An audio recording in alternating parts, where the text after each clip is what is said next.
Welcome to DY news.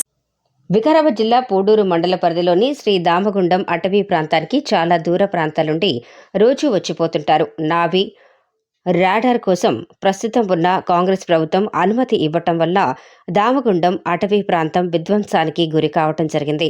అలాగే కొన్ని చోట్ల భారీ ఎత్తున చెట్లకు నిప్పు పెట్టడం జరిగింది. సంబంధిత అధికారులు ఎవరు కూడా ఈ విధ్వంసాన్ని ఆపటం లేదు. ఈ అడవి పైన ఆధారపడి బ్రతుకుతున్న ప్రజలు ఎవరిని అడగాలి? గత నెల ముందు రెవెన్యూ శాఖ మంత్రి కొండా సురేఖ గారు చెప్పిన ప్రకటన ప్రకారం ఈ అడవి లోపల ఒక చెట్టు కూడా నరక్కుండా 30 కిలోమీటర్ల దూరంలో 100 ఫీట్ల వెడల్పులో రోడ్లు వేస్తామని ప్రకటించారు. చెట్లు నరకకుండా రోడ్లు ఎలా వేస్తారని ప్రజలకు అన్నారు. ఇప్పుడు అర్థం కాకుండా మా అడవికి నిప్పు పెట్టి చెట్లు నరకటం చేస్తున్నారు.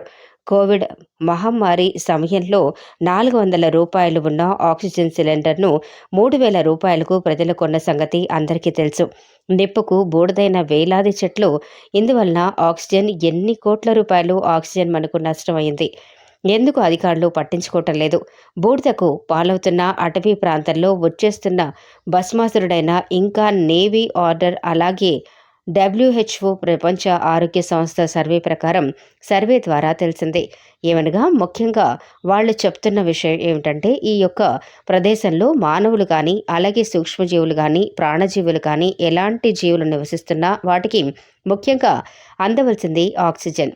ఆక్సిజన్ లెవెల్ పూర్తిగా తగ్గిపోతుంది. దీన్ని మరి ఎవరు నియంత్రించగలరు? అందుకుగాను ఇతర రాష్ట్రాల వారు కూడా దీన్ని నివారించారు. కానీ మన తెలంగాణ ప్రభుత్వం మన అటవీ ప్రాంతాన్ని దీన్ని ఎందుకు అనుమతించింది అనేది ప్రజలు గమనించాలి.